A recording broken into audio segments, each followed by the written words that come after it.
Hello everyone. I hope everyone is doing good. So we are back here with the chapter 5, that is Morphology of Flowers part 3. So I hope you are basically practicing the last all the MCQs which we have discussed earlier in your last two classes. I think सबने इसके बारे में पढ़ा है and they are more clear about the topics. हमने mostly आपका root और shoot system complete कर लिया था, राइट? तो आज हमने आपसे डिस्कस करना है अबाउट द फ्रूट्स, राइट? हमने फ्लावर्स के बारे में पढ़ लिया, हमने स्टेम लीव्स के बारे में पढ़ा, रूट के बारे में पढ़ा. सो अब हम मूव करेंगे towards your fruits and then we'll talk about further about the families also. कुछ फैमिलीज हैं दो, वही इंपॉर्टेंट है. I will tell you about it at the last at the end. तो हम उसी के बारे में डिस्कस करेंगे, ठीक है? तो आज हम डिस्कस करने वाले हैं about the fruit, the seed as well as the families. Okay, एक फेबेशिया एंड सोलेशिया फैमिली है which will discuss about it. So let's start with it, ठीक है? नाउ पहला क्वेश्चन तुम्हारा कह रहा है, let's start with the 42 question. हमने एंड किया था 41 पे. Okay, so let's start. Which among the following is incorrect about the structure of the fruit? A. Wall of the fruit is called as pericarp. B. The outermost layer of the epidermal cell is called as epicarp. C. The edible part in an apple is the mesocarp. And D. The innermost layer is called as endocarp. चार options दिए हैं. अगर आपने fruits के part के बारे में पढ़ा होगा then that will be more easier for you to understand, ठीक है? देखो, जब भी क्वेश्चन एक आता है तो उसके बारे में आपको कुछ चीज़ें जैसे फ्रूट के पार्ट्स, उसकी मॉडिफिकेशन, अगर आप इस पूरे चैप्टर में देखोगे ना तो हमने क्या पढ़ा है, उनका पार्ट पढ़ा है, उनके स्ट्रक्चर्स पढ़े हैं, ठीक है, जो इम्पॉर्टेंट है, और उसकी मॉडिफिकेशंस कुछ जो मैंने तुम्हें बताई हैं, सिर्फ उन्हीं पे तुम्हें फोकस करना है, राइट?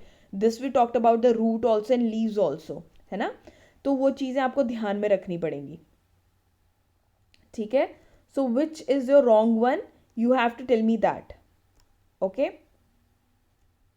तो जब हम फ्रूट की बात कर रहे हैं, लेट्स एक डिटेल ले लेते हैं कि फ्रूट है क्या, है ना? अब फर्टिलाइजेशन के बाद क्या होता है? जब फर्टिलाइजेशन हो जाती है तो उसके बाद क्या होता है, जो फ्लोरल पार्ट है एक्सेप्ट ओवरी, ठीक है, वो क्या हो जाता है, शेड ऑफ हो जाता है. क्या हो जाता है, ड्राई हो जाता है और फॉल ऑफ हो जाता है, ठीक है? तो लेटर क्या होता है, जो ओव्यूल्स होते हैं ना, ठीक है, अब क्या बच्चे, ओवरीज हैं, ओवरीज के अंदर ओव्यूल्स हैं, ठीक है? तो क्या होता है, बेसिकली जो ओवरी है वो क्या करती है, इनलार्ज कर जाती है, ठीक है? और जो ओव्यूल्स होते हैं वो मॉडिफाई हो जाते हैं किस में, सीड्स में. किस में हो जाते हैं, सीड्स में. और जो ये ओवरी हैं विद इनलार्ज सीड्स, ये लेटर बनाती हैं क्या, फ्रूट्स. क्या बनाते हैं, फ्रूट्स बनाते हैं, ठीक है? इतना पता चल गया. अब हम टाइप्स की बात कर लेते हैं, ठीक है? एक तुम्हें उसका भी आइडिया मिल जाए, व्हाट आर द टाइप्स. जब हम टाइप्स की बात कर रहे हैं ऑफ द फ्रूट्स, एक होता है ट्रू फ्रूट, ठीक है? पहला आ गया तुम्हारा true fruit. Just a second.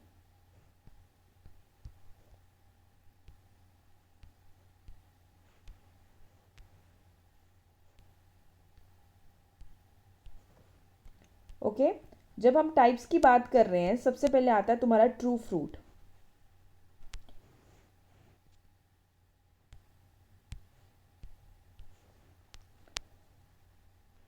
तो ट्रू फ्रूट क्या होता है, और इसको यू काप भी कहा जाता है. क्या बोलते हैं, यू काप दूसरा नाम है, ये टाइप है, ये पता होना चाहिए, ठीक है? जो फ्रूट्स जो डेवलप होते हैं सिर्फ ओवरी से, जो डेवलप होते हैं ओवरी से ऑफ अ फ्लावर, उसको कहा जाता है ट्रू फ्रूट. जैसे इसका एग्जाम्पल है मैंगो. क्या एग्जाम्पल है, मैंगो, ठीक है? फॉल्स फ्रूट क्या होता है,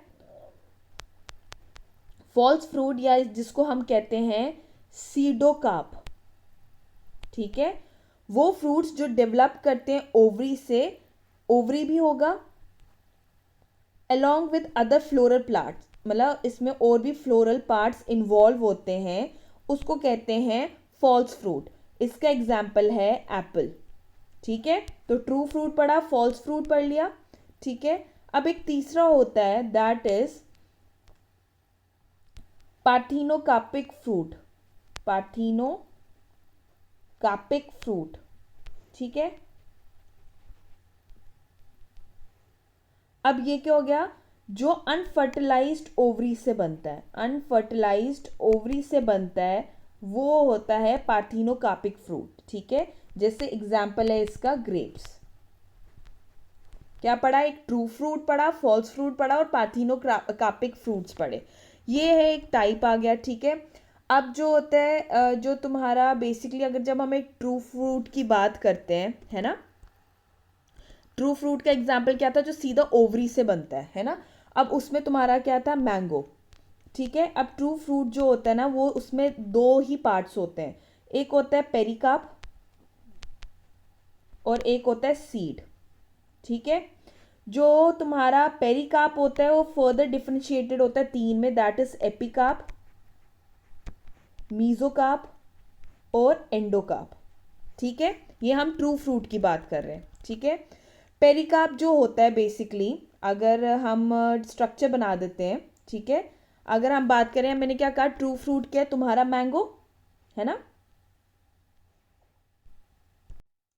अगर हम बात करें अबाउट द मैंगो की बात करें, क्योंकि वही ट्रू फ्रूट था, तो इसकी आउटर लेयर जो होती है दैट इज एपिकाप। ठीक है, जो ओके एपिकाप, एपिकाप क्या होता है, तुम्हारा आउटर मोस्ट लेयर हो गई। ठीक है, ये थिन लेयर होती है ऑफ द फ्रूट और इसको स्किन ऑफ द फ्रूट भी कहते हैं। फिर उसके बाद आती है अंदर मीजोकाप आ गया। क्या आ गया, मीजोकाप। ये क्या होता है, थिक होता है। ठीक है, फ्लैशी होता है, ये मिडल लेयर होती है। ठीक है, और ये क्या करता है, मोस्टली ये फॉर्म करता है तुम्हारा पल्प, जो मैंगो जो तुम खाते हो बेसिकली। ठीक है, और ये पार्ट जो होता है मैंगो में एडिबल होता है, जो आप खा सकते हो। ठीक है, ये कुछ एग्जाम्पल्स दे रही हूँ। देन तुम्हारा आ गया एंडोकाप। ये एंडोकार्प जो लेयर होती है, ये इंक्लोज करती है सीड को। ये तुम्हारा क्या है, सीड को, मतलब ये जो है ना, ये सीड को ढक रही है। ठीक है, वो तुम्हारी लेयर होती है एंडोकार्प। एंड ये जो होता है it is very hard in the case of mango. हम ट्रू फ्रूट की बात कर रहे हैं। फाइन, ये क्लियर हो गया तुम्हें। फाइन, ये मैंगो का तुम्हें पूछा जा सकता है कि उसमें एडिबल पार्ट क्या होता है। So edible part in the case of mango is mesocarp. Fine, समझ गए। फिर तुम्हारी क्लासिफिकेशन भी दी गई है। क्लासिफिकेशन भी होती है, सिंपल फ्रूट होता है, एग्रीगेटेड फ्रूट होता है। ठीक है, एंड देन कॉम्पोजिट और कंपाउंड फूड भी होता है। फाइन, तो वैसा है। अब हम चलते हैं अबाउट तुम्हारे क्वेश्चन के अकॉर्डिंग एंड लेट्स सी कि उसमें क्या बोला गया है। ठीक है, लेट्स सी हमें कितना पता चलता है। विच among the following is incorrect about the structure of fruit. जब हम फ्रूट के स्ट्रक्चर की बात करते हैं तो let's see, wall of the fruit is called as pericarp. मैंने यही बताया कि इसके क्या पार्ट्स होते हैं, एक फ्रूट में होता है, एक सीड पार्ट होता है और एक पेरिकाप होता है ना। जो पेरिकाप होता है वो क्या होती है तुम्हारी, it can be thick, fleshy और ड्राई हो सकती है, और ये आउटर मोस्ट पार्ट कंसिडर करती है, तो वॉल होती है। It is true. जो आउटर मोस्ट लेयर होती है एपिडर्मल सेल की, उसको क्या कहते हैं, एपिकाप कहते हैं या एक्सोकाप कहते हैं, that is also true. Inner most layer को क्या कहते हैं, एंडोकाप, है ना। अब उन्होंने पूछा है जो एडिबल पार्ट होता है एप्पल में, इट इज मीजोकाप। ठीक है, सो दैट इज रॉन्ग। अब हम अगर इनकेस हम अग्नि आपने पढ़ा होगा, ठीक है, मैंने क्या बताया था, जो एडिबल पार्ट होता है, जो खाने वाला पार्ट होता है, वो मीजोकाप किस में होता है, हमने मैंगो की बात की। फाइन, जो एडिबल पार्ट होता है, जो खाने वाला पार्ट है एप्पल में, उसको क्या बोलते हैं, उसको बोलते हैं सोलन थैलेमस। क्या बोलते हैं, सोलोन थैलेमस। ये कुछ स्ट्रक्चर्स हैं जिनके बारे में पता नहीं, जैसे एक नॉर्मल मैंगो एग्जाम्पल ले लिया ट्रू फ्रूट का, है ना। वैसे फॉल्स फ्रूट के अंदर क्या आता है, एप्पल आता है। ठीक है, तो उसमें दूसरे पार्ट्स होते हैं, इन्वॉल्व होते हैं ओवरी के साथ साथ, तो वो सोलन थैलेमस पार्ट होता है जो आप खाते हो in the case of apple. ठीक है, so C one is the wrong one और incorrect one. Fine, fine, so let's move on to the next question. Which among the following is incorrect about seed. अब हम seed की बात कर रहे हैं, हमें देखना है कि कौन सा सेंटेंस उसके बारे में इनकरेक्ट है। A seed mainly contains of a seed coat and an embryo. Fine. Next, embryo contains cotyledons, radicals and plumule. C, embryo also contains endosperm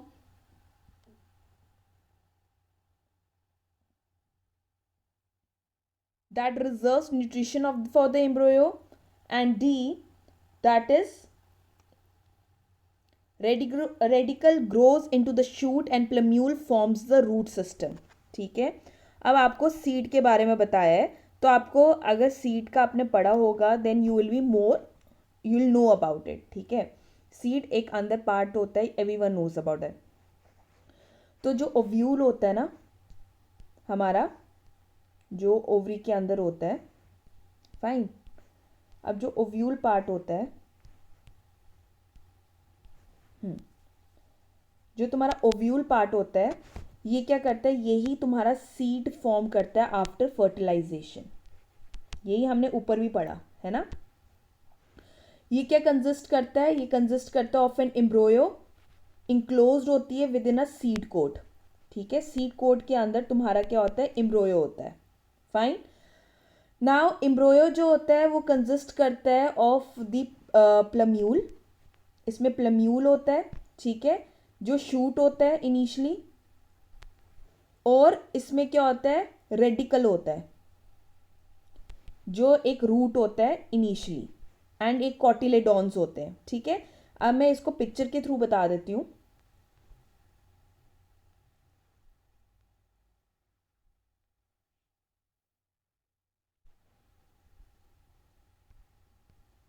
okay,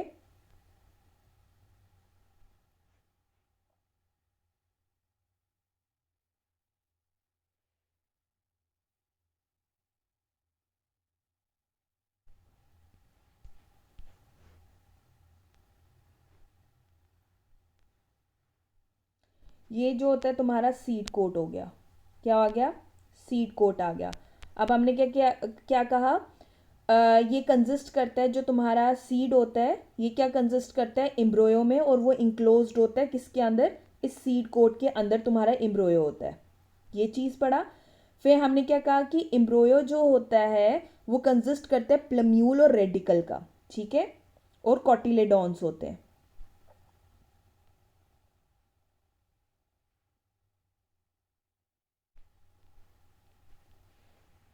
ठीक है, अब क्या होता है, ये आ गया प्लम्यूल होता है, ये तुम्हारे कॉटिलेडॉन्स हैं। फाइन। और ये नीचे वाला पार्ट जो है रेडिकल है। रेडिकल जो होता है ये तुम्हारा रूट होता है इनिशियली, और प्लम्यूल जो होता है ये तुम्हारा शूट पार्ट होता है। अगर दो कॉटिलेडॉन्स होंगे तो उसको कहा जाता है डाइकॉटिलेडॉन्स कहा जाता है, और एक होता है तो उसको क्या कहते हैं, मोनोकॉटिलेडॉन्स या मोनोकॉट कहा जाता है। ओके, अब जो ये सीड कोट होता है ये तुम्हारी आउटर लेयर होती है। ठीक है, और इसमें हाइलम भी होता है। अगर आप यहाँ देखोगे ना, एक छोटा सा पार्ट होता है हाइलम। ठीक है, जहाँ पे जो सीड और जो फ्रूट है ना वो अटैच्ड होता है, ये पार्ट होता है हाइलम। ठीक है, दूसरा पार्ट आ गया माइक्रो पाइल होता है। ये ओपनिंग ही जो होती है ना, एक स्मॉल ओपनिंग होती है हाइलम में, उसको क्या कहते हैं, माइक्रोपाइल कहते हैं। ठीक है, कॉटिलेडॉन्स, ये दो पार्ट्स आ गए। ठीक है, एंड ये बीन शेप्ड होते हैं। कैसे, बीन शेप्ड होते हैं, ये फ्लैशी होते हैं और फिल्ड होते हैं रिजर्व फूड के साथ। फाइन, पता चल गया। अब लेट्स सी, अब अगर हम चलें तो ये क्या कहते हैं, seed mainly contains of a seed coat and embryo, that is true. Embryo contains cotyledons, radicle and plumule, that is also true. Next, embryo also contains endosperm that reserves the nutrition of the embryo. Yeah, we have discussed about it right now only कि ये nutrition भी reserve करता है ना। So this is true. Next, radicle grows into the shoot and plumule from the root system. Initially हमने क्या पढ़ा था कि जो रेडिकल है वो रूट सिस्टम फॉर्म करता है, और जो प्लम्यूल है वो तुम्हारा शूट करता है। इन्होंने रिवर्स में लिखा है, so this one is the incorrect one, so D is your answer. Fine, next चले। Didynamous condition is related to A androecium, B gynoecium, C inflorescence और डी ऑल। ठीक है, अब आपको बताना है कि ये इनमें से चारों में से डाइडेनिमियस कंडीशन कौन सी होती है। ठीक है, अगर तुमने पढ़ा होगा तो एक स्टेमन है, स्टेमन में भी एक पार्ट था जिसमें होती है उसकी लेंथ, लेंथ ऑफ स्टेमन क्या होती है। ठीक है, या तो उसमें होती है डाइडेनिमियस। ठीक है, इसमें क्या होता है, एक डाइडेनिमियस होता है और एक टेट्राडाइनेमस होता है। डाइडेनिमियस में क्या, इसमें क्या होते हैं, 4 स्टेमन्स होते हैं। ठीक है, 2 लॉन्ग होते हैं और 2 शॉर्ट होते हैं। फाइन, एक इसकी लेंथ के अकॉर्डिंग स्टेमन्स की लेंथ होती है, इसमें 2 लॉन्ग होती हैं और 2 शॉर्ट होती हैं, उसको कहा जाता है डाइडेनिमियस। ठीक है, और इसमें दूसरा भी होता है दैट इज टेट्राडाइनेमस। इसमें जो होती हैं 6 स्टेमन्स होती हैं। ठीक है, इसमें क्या होगा, ये अरेंज की जाती है 2 वॉल्स में, मतलब 2 कॉइल्स में इनको अरेंज किया जाता है।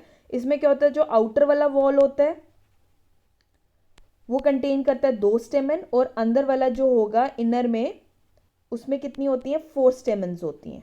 कितने होते हैं, 4 स्टेमन। Fine, so A is your correct answer. ये जो डाइडेनिमस कंडीशन है ये रिलेटेड है एंड्रोशियम के, क्योंकि एंड्रोशियम ही जो है वो स्टेमन के बारे में ही हमने पढ़ा है एंड्रोशियम के अंदर, it's a male reproductive part. Fine, so A is your correct answer.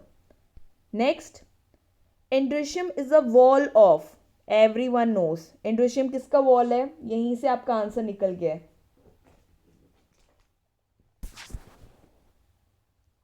So B is your correct answer, that is stamens. ठीक है, जो एंड्रोशियम है वैसे भी वो तुम्हारा क्या, थर्ड वॉल है फ्लावर का, है ना। और इसकी इंडिविजुअल यूनिट को क्या बोलते हैं, इंडिविजुअल यूनिट को हम कहते हैं स्टेमन। ओके, ये मेल रिप्रोडक्टिव ऑर्गन है, ये सबको पता है। फाइन, जो तुम्हारा एंथर है, एंथर के पार्ट ऑफ स्टेमन है जहाँ पे पोलन ग्रेन्स बनते हैं। ठीक है, ये पता होना चाहिए। फिलामेंट्स क्या होते हैं, ये भी पार्ट है स्टेमन का जो कनेक्ट करता है एंथर को to the thalamus. Please you need to remember this, ये सारे पार्ट्स हैं जो आपको विद इन द एंड्रोशियम दिखते हैं, तो you should know about it. Okay, structures सबके पता होना चाहिए, फीमेल मेल रिप्रोडक्टिव जो स्ट्रक्चर्स हैं, you should have the clear vision about it. Okay, so B is your correct answer. Next, syncarpus gynoecium has 2 or more free carpels, fused carpels, free ovaries or all of the above.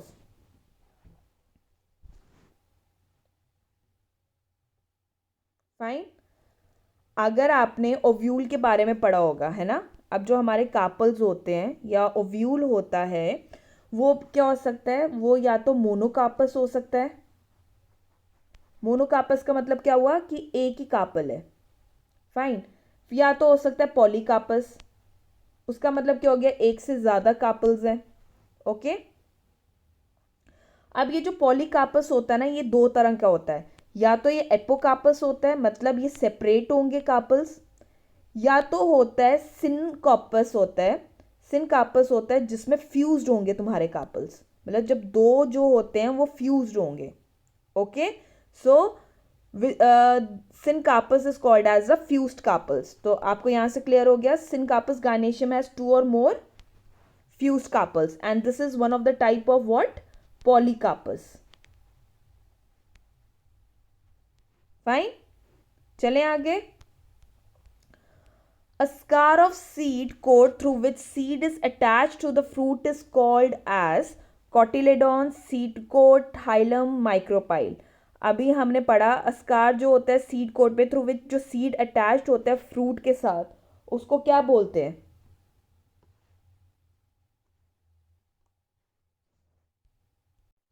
So your correct answer is C, hilum. ठीक है, अब जो ये scar होता है seed coat का, जिसमें हमने इसके पार्ट्स अभी पढ़े हैं, जो अटैच्ड होता है फ्रूट के साथ, वो उसको क्या कहते हैं, हाइलम कहते हैं। जो हाइलम होता है बीन के सीड पे, उसको क्या बोला जाता है, अगर एक बीन होता है उसकी सीड में हो तो उसको क्या बोला जाता है, आई बोला जाता है। Okay, next, geocarpic fruits are formed in A. onion, B. carrot, C. groundnut और D. watermelon। अब बोला गया है कि जियोकार्पिक फ्रूट्स किस में फॉर्म होते हैं। जियोकार्पिक फ्रूट्स किस में फॉर्म होते हैं, ये फॉर्म होते हैं इन योर सी ग्राउंडनट। ठीक है, अब जियोकार्पिक फ्रूट्स होते क्या हैं, पहले तो आपको ये पता होना चाहिए। जियोकार्पिक फ्रूट्स वो होते हैं जो मेच्योर होते हैं इनसाइड द सॉइल, मतलब ये अंडरग्राउंड होते हैं। ठीक है, जो क्या होंगे, इनसाइड द सॉइल मेच्योर होंगे। फाइन, और वो जो होता है वो कौन सा है, ग्राउंडनट। ठीक है, जो तुम्हारा अनियन है ये तो बल्ब है, ये तो फ्रूट है नहीं है। जो तुम्हारा कैरेट है that is a root but not a fruit. Watermelon क्या है, ये जो फ्रूट है ये राइपन करता है अबव द सॉइल। ठीक है, above the surface of soil होता है, तो ये ऊपर होता है, जबकि इनसाइड द सॉइल कौन सा होता है, दैट इज योर ग्राउंडनट। ठीक है, so C is your correct answer. Next, a single cotyledon is also termed as, single cotyledon को क्या बोला जाता है, A scutellum, B aleurone, C epicarp और डी एंडोकार्प। ओके,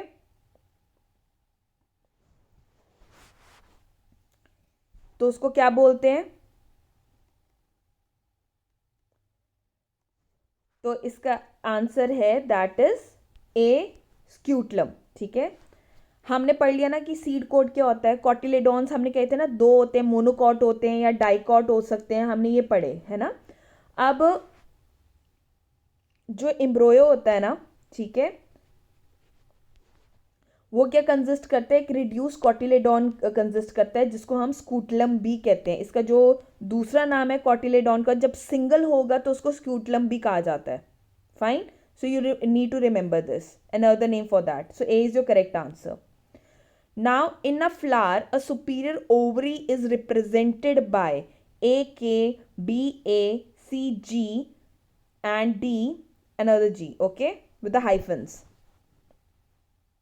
ये जो बेसिकली ये जो G के नीचे ऐसे हमने डैश लगाए, it is called as the fused one. ठीक है, अब ये बेसिकली क्या है, this is a formula. Okay, you need to remember it. ये फ्लोरल पार्ट्स होते हैं।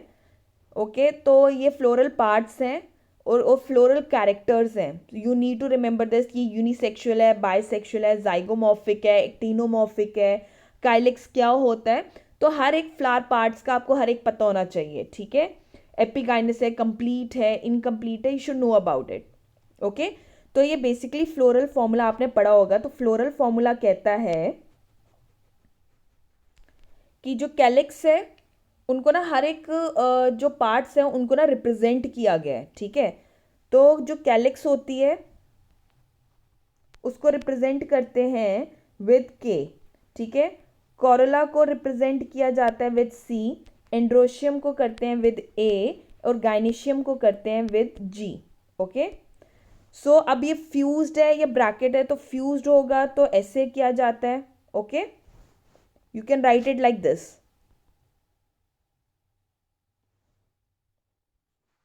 अगर वो फ्यूज्ड हो तो हम उनको क्या करते हैं, ब्रैकेट में रख लेते हैं।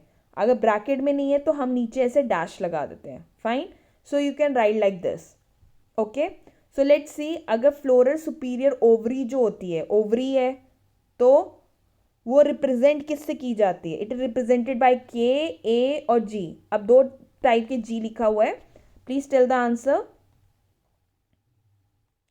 So your correct answer is C1, G with the dash on the lower part. Okay, जो सुपीरियर ओवरी होती है वो ऐसे लिखा जाता है। जो काइलेक्स होता है उसको हम K से रिप्रेजेंट करते हैं, A को हम रिप्रेजेंट करते हैं एंड्रोशियम के लिए, और ये G जो दूसरा वाला है this represents the inferior ovary. क्या रिप्रेजेंट करता है, इंफीरियर ओवरी रिप्रेजेंट करता है। Okay, fine. Next, which among the following is incorrect about the symbols used in floral formula? अब symbols used in floral formula में कौन सा incorrect है? K is used to represent the calyx of a flower. Okay, this is true. G is used to represent the carpels of a flower. This is true. A is used to represent the endometrium. C किसके लिए use किया जाता है? C use किया जाता है Corolla के लिए, not for the perianth. Perianth के लिए P यूज किया जाता है. So C is the incorrect one. Sorry, B is the incorrect one. Fine. Got it? चले आगे. अब एक फेबिशिया फैमिली है और एक सोलेंशिया फैमिली है, which are too important, you should know about it. ठीक है, इसके बारे में कुछ चीज़ें डिस्कस कर लेते हैं and then we'll talk about the questions. ठीक है. नाउ जो फैमिली फेबिशिया है उसके बारे में थोड़ी चीज़ें पढ़ लेते हैं. जो फेबिशिया फैमिली है, ये वो इसको अर्लियर क्या बोला जाते थे? पेपिलिनोडिया बोला जाता था. ठीक है. और इसकी सब फैमिली जो होती है दैट इज लेग्यूमिनोसा कहा जाता है. ठीक है. इसकी सब फैमिली को क्या बोलते हैं? लेग्यूमिनोसा. ठीक है. और ये डिस्ट्रीब्यूटेड है ऑल ओवर द वर्ल्ड. ठीक है.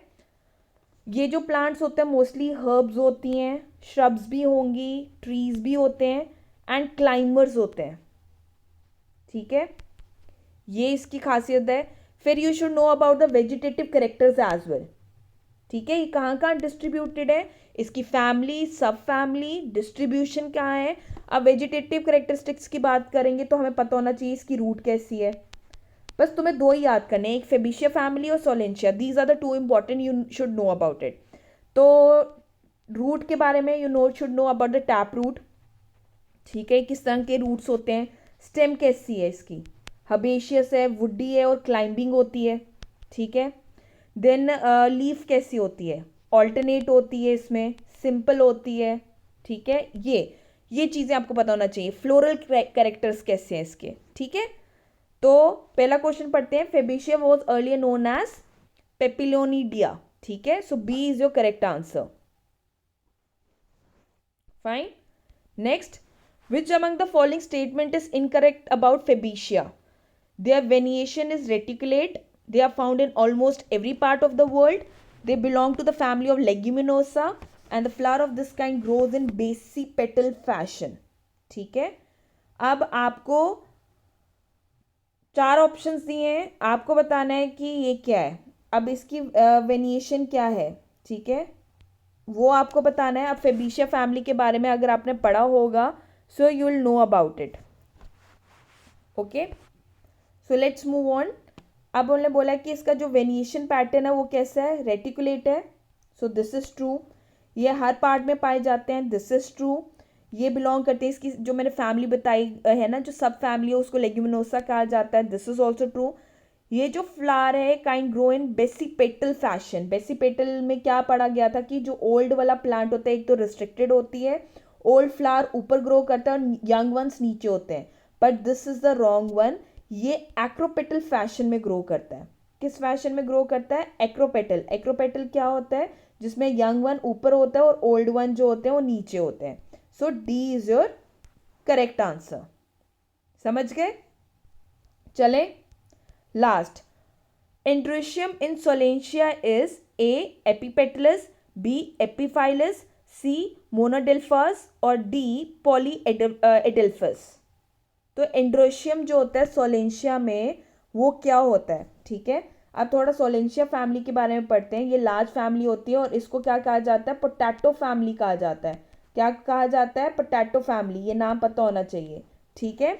और ये वाइडली डिस्ट्रीब्यूटेड होती है ट्रॉपिक्स में, सब ट्रॉपिक्स में. Okay. And next you should know about it is that कि अब मैंने रूट्स के बारे में, स्टेम कैसी होती है. ठीक है. अब एंड्रिशियन में क्या होता है? ये जो होते हैं एंड्रिशियम में, इसमें 5 स्टेमन्स होते हैं. ठीक है. और ये क्या होता है? एपिपेटलस होता है. ओके. ऑल्टरनेटिंग पेटल्स होते हैं इसमें. Fine, you should know about this. So androecium क्या है? In Solanaceae is epipetalous. Fine, समझ के. So A is your correct answer. जो गाइनीशियम होता है इसमें वो क्या होता है? वो सिनकापस होता है, मतलब कार्पल्स फ्यूज्ड होते हैं, ओवरी सुपीरियर होती है इसमें, कुछ चीज़ें आपको पता होनी चाहिए इसके बारे में, ठीक है। So A is your correct answer. Fine. So by this we have come to the end of this chapter. We have completed all the morphology, हर एक पार्ट कवर हो गया है इसमें। अब अगर मैं थोड़ा सा एक ब्रीफ में बता दूं कि आपको पढ़ना है फैमिलीज के बारे में, जिसमें मैंने आपको बताया आपको सोलेंशिया और आप सोलेंशिया फैमिली के बारे में पढ़ेंगे और फेबेशिया फैमिली के बारे में पढ़ना है, ठीक है। फॉर्मूला पता होना चाहिए, क्या सिंबलाइज करते हैं वो चीज़ पता होनी चाहिए। नेक्स्ट हमने फ्रूट्स के बारे में पढ़ा, फ्रूट्स के पार्ट क्या हैं, उनके टाइप्स क्या हैं। तो अगर डायग्राम्स आपको पता होनी चाहिए, हर किसी की डायग्राम इज इम्पॉर्टेंट, क्योंकि अगर डायग्राम आपको पता होगी तो पार्ट्स उसी से एक्सप्लेन हो जाते हैं and it is easy to remember. Okay, so it is very very important. Please सबकी डायग्राम्स याद कीजिए, सबके पार्ट्स याद कीजिए और उनकी पार्ट्स की डिस्क्रिप्शन याद कीजिए, वहीं से क्वेश्चन आ जाएंगे, ठीक है। So you should know about it. Then हमने ये पढ़ा, फ्लावर्स के डिफरेंट पार्ट्स पढ़े। देन फ्लावर्स के डिफरेंट पार्ट्स के बाद हमने लीफ पढ़ा, स्टेम पढ़ा, रूट पढ़ा, ठीक है। रूट एंड शूट सिस्टम पढ़ा। That was the main agenda behind this morphology of flowers. Okay, so next chapter जो तुम्हारा चैप्टर 6 है इस यूनिट का, it's about the animal morphology या animal. Next is your before the animal we'll discuss about the anatomy. अब हमने morphology पढ़ ली है इनकी, अब हम पढ़ेंगे about the anatomy of the flowers, ठीक है। फिर उसके बाद तुम्हारा जो है स्ट्रक्चरल ऑर्गेनाइजेशन है animals, and we'll just cover the chapter unit 2 as well of your standard 11th standard का आपका 2 यूनिट्स कंप्लीट हो जाएंगी, सिर्फ 2 रह गई हैं and we are done with it. I know it is very dry, difficult है, but I am getting stick to it कि आपका बिल्कुल ही जितना आपको रिक्वायर्ड है उसी के रिलेटेड क्वेश्चंस डाले हैं, और मैंने उस तरह डाले हैं कि इनकरेक्ट डाल कर कि एटलीस्ट आपको उससे ही इंफॉर्मेशन मिल जाए कि सीड के 3 पॉइंट्स यही हैं याद करने वाले और 4th वाला रॉन्ग है। Fine, so it will be more easier for you to understand as well, ठीक है। तो प्लीज़ नेक्स्ट टाइम हम एनाटमी ऑफ फ्लावर्स पढ़ेंगे, आई होप आप याद करके आएंगे, उसके बारे में एक स्टार्टिंग उसकी बारे में पढ़ के ज़रूर आना कि आपको ईजी हो जाए टू अंडरस्टैंड जो हम MCQs डिस्कस करने वाले हैं with your next class. Okay, so wishing you all the best. Please revise it, इनको अच्छे से रिपीट कीजिए। अभी तक इसके 3 पार्ट हमने डिस्कस किए हैं, 3 पार्ट्स में अराउंड 54 to 55 क्वेश्चंस हमने डिस्कस किए हैं। तो इनको 20-20 करके एक चैप्टर दोबारा रिपीट कीजिए एंड देन हर एक टॉपिक पढ़िए और उसके रिलेटेड क्वेश्चन सॉल्व कीजिए। Okay, so it will be more easy for you to understand. Okay, we'll meet you tomorrow with your next chapter, chapter 6, that is anatomy of flowers, and we'll discuss about it. Please read and come. All the best. Have a nice day. Take care. Bye bye.